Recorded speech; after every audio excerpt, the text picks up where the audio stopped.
Next topic is kinds of diversity. India is a land of enormous physical diversity. There are the lofty Himalayas, fertile plains, the Deccan Plateau, vast coastal areas, the arid Thar Desert, and many other landforms. So, not only in the form of different types of religions and different types of languages which are present in our India, but also there are varieties of different varieties of physical diversity. That means in our India there are Himalayas also, the plains are very fertile, there are Deccan plateaus, there are coastal areas, there are Thar desert, and there are many other landforms. The existence of India as a nation depends on the interrelation of different region and their dependence on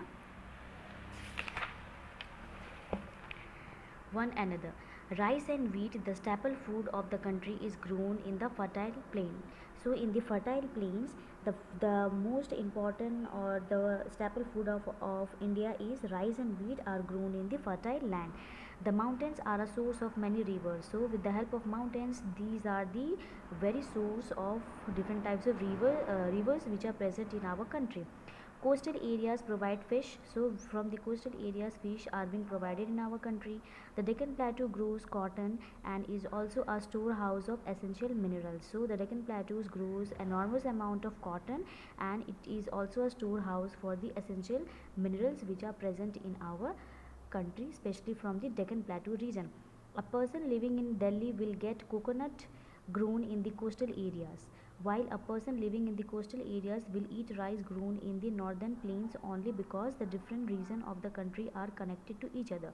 So in our country, all the different types of areas have different features, and the people who are living in our country, that is India, they are interdependent upon each other. Just like if a person who is living in a Delhi, they will eat coconut grown in the coastal areas, okay, and similarly a person who are living in the coastal areas, they will eat rice which are grown in the northern plains in our country, because in our country all these states are interrelated to, or they are connected with each other. As you can see in this picture, page number 220, it is a cultural diversity in India. So different types of religions and their dance forms are practiced in our country.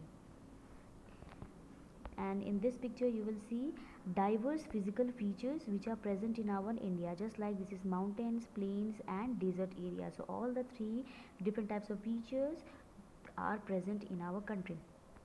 The diversity in physical feature adds a lots of variety to our culture as well. So with the help of these physical features, it also plays an important role in our culture as well.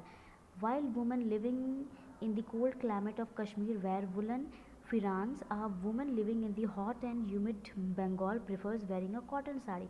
So according to the climate, according to the different types of physical features, or the yes, physical features, different people according to their climate and according to their weather, they wear different clothes. Just like a woman who is living in the cold climate of Kashmir, she will wear firans, okay, but a woman who is living in a hot and humid region, especially in the Bengal, they will prefer cotton sari.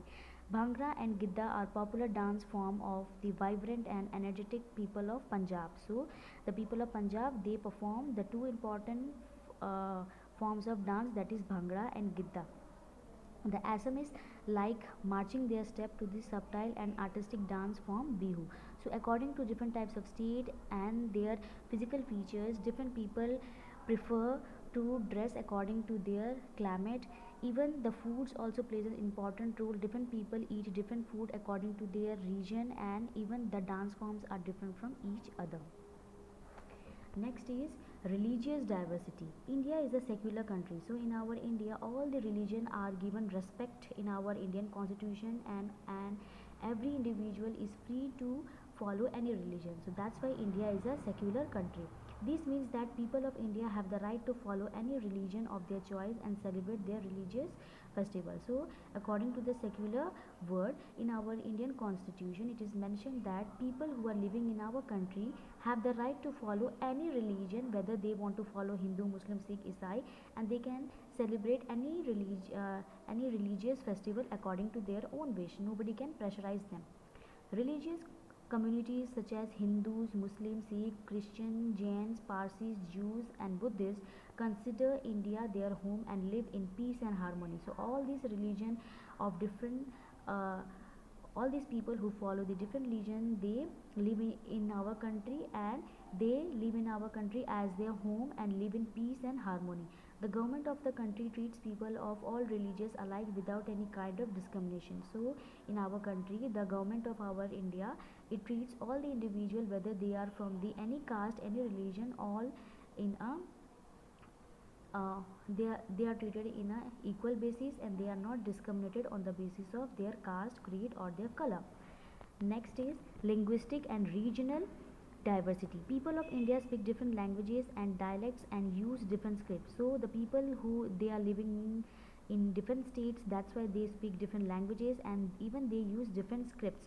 The eighth schedule of the Indian Constitution recognized 22 languages. So the eighth schedule of the Indian Constitution recognized 22 languages. That means there are total 22 languages in our Indian Constitution, and all the languages are given importance. Hindi is a primary official language, while English is a secondary official language. So what is the first official language of India? It is Hindi. Second is English. Remember it. The government encourages every state to develop its language and culture. So the government, that means the central government, encourages to the every state government to develop their respective language and their culture.